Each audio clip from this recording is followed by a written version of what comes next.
muchachos, el día de hoy en este video vamos a revisar las características anatómicas de la articulación temporomandibular y los músculos responsables de mover esta articulación. La ATM es una de las articulaciones más interesantes y complejas del cuerpo humano. Esta articulación va a permitir movimientos durante todo el día e incluso con algunas condiciones patológicas durante la noche. La ATM es esa sigla que es fácil de entender cuáles son los huesos que la conforman. La A responde a articulación y la T temporomandibular. Entonces es fácil entender que corresponde a la acción realizada entre el hueso temporal, hueso fijo al cráneo, y la mandíbula, el principal hueso móvil de todo el sistema craneal. Articulación que es sinovial y fibrosa. Es una combinación muy interesante en la medida que permite que esta articulación tenga gran capacidad de soportar cargas y también resistencia ante procesos degenerativos, es decir, procesos en los cuales la articulación se va deteriorando.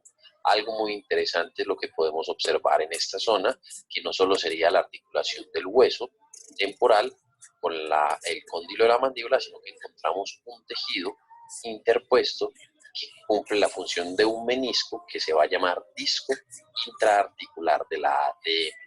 Muchas veces algunos autores le van a colocar, además de ATM, articulación sinovial temporomandibular.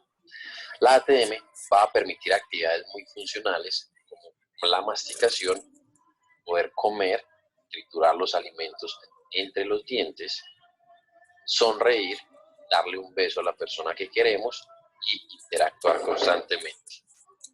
Los movimientos que va a generar la articulación temporomandibular, el primero es la depresión, el más amplio de todos, también denominada descenso o apertura, que consiste en abrir la boca simplemente.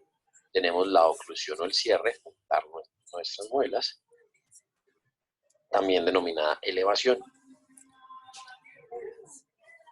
Tenemos otro movimiento importante que algunas veces no lo hacemos muy consciente, pero es necesario para muchas actividades, que sería el movimiento de protracción o protrusión mandibular, que sería ese desplazamiento hacia anterior de la mandíbula.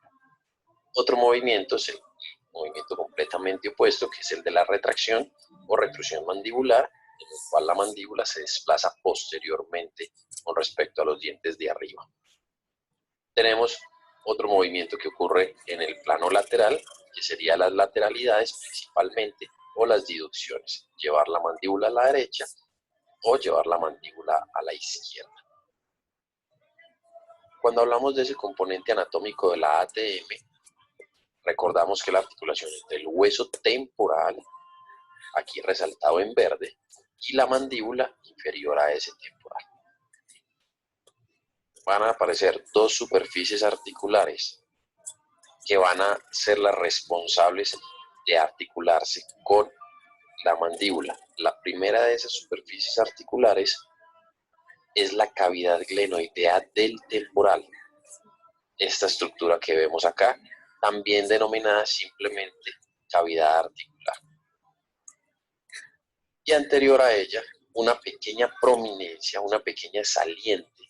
Esta saliente se llama eminencia articular o eminencia del temporal.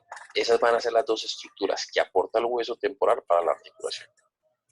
Inferior vamos a encontrar entonces el hueso de la mandíbula, cuya superficie articular para la ATM va a ser propiamente dicho el cóndilo mandibular.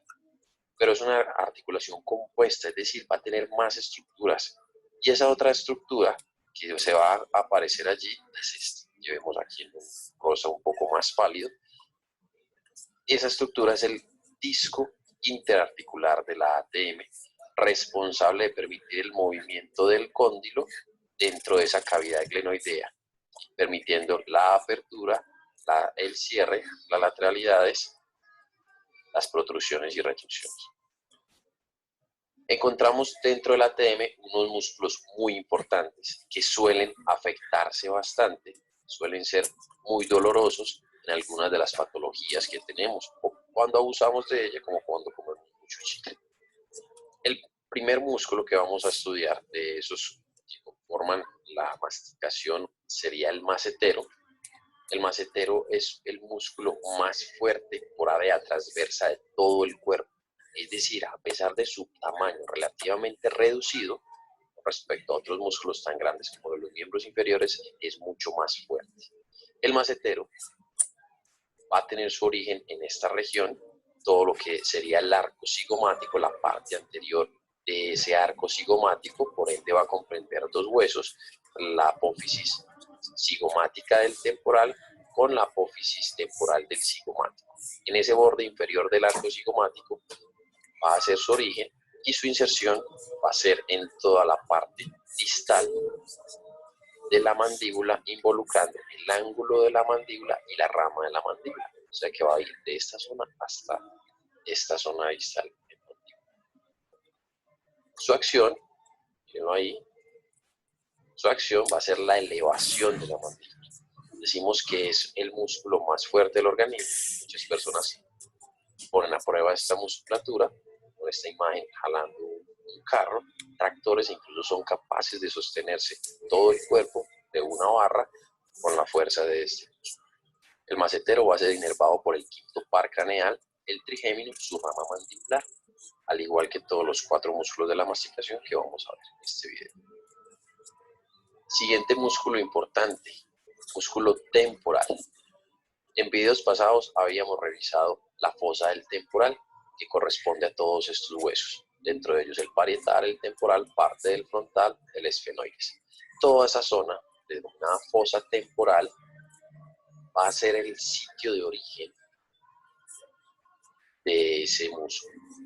Este músculo va a transcurrir por debajo del arco cigomático, debajo de ese arco cigomático, buscando la apófisis coronoides de la mandíbula y se va a insertar donde aparece este resalte. Por ende, veámoslo en una reconstrucción más completa, tenemos un músculo que es aplanado en forma de abanico. Podemos diferenciar fácilmente 3 porciones. Esta porción, que se llama porción posterior, unas fibras mucho más horizontales, cuya principal función es la elevación y la retracción mandibular. Como la flecha lo indica, va a traccionar la apófisis coronoides de la mandíbula hacia arriba y hacia atrás, permitiendo los movimientos de elevación y retracción. La porción intermedia es una porción un poco más oblicua, fibras más oblicuas, también traccionan la apófisis coronoides de la mandíbula y la va a llevar hacia elevación y, como está en toda la zona medial, hacia lateralidades. Entonces el izquierdo, como en este caso que estamos viendo, va a traccionar la mandíbula hacia el lado izquierdo, permitiendo lateralidad izquierda. Y su porción más anterior va a generar, como la flecha está mostrando, una elevación y un movimiento hacia adelante. Son fibras que son mucho más verticales comparadas a las otras. Algo interesante de este músculo es que está envuelto, aquí se ve un poco recortada, pero está envuelto en una fascia denominada la fascia del temporal. Es una fascia que muchas veces es responsable de los dolores de cabeza en toda esta zona.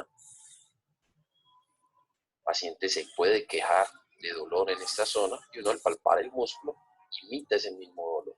Al igual que el macetero, va a estar inervado por el quinto par craneal y el trigémino. Miren la zona del dolor que les hacía referencia anteriormente.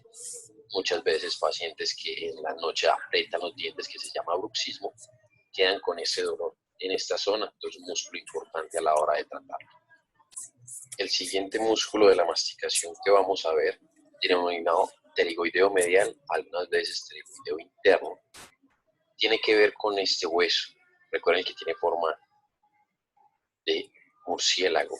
Este hueso, el esfenoides, nos va a llamar la atención las apófisis pterigoides, lo que serían las paticas de murciélago. Ahí va a ser parte del origen del pterigoideo medial, se va a originar allí.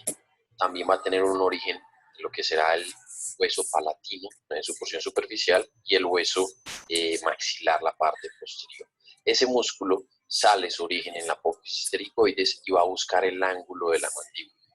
Miren que tiene una inserción igual a la del macetero en el ángulo de la mandíbula, pero va a ser en la cara interna de la mandíbula, mientras que el macetero quedaba en la cara externa. Entonces se dice que es un músculo que se comporta como la imagen en espejo de ese macetero. En esta imagen estamos viendo el mismo pterigoideo medial, y aquí fue cortada una disección de la mandíbula a nivel de la rama, también un corte de lo que sería el arco cigomático. Vemos entonces las dos porciones del pterigoideo medial, una porción profunda, que es la que viene de la apófisis pterigoides, y una porción superficial, que es la que viene del hueso palatino y del maxilar. Su acción, debido a que se comporta igual al macetero, va a tener una elevación y va a ayudar en la producción o desplazamiento anterior de esta mandíbula. Serían sus dos porciones. Es inervado al igual que los anteriores por el quinto par craneal. Aparece otro músculo muy interesante, denominado pterigoideo lateral o pterigoideo externo.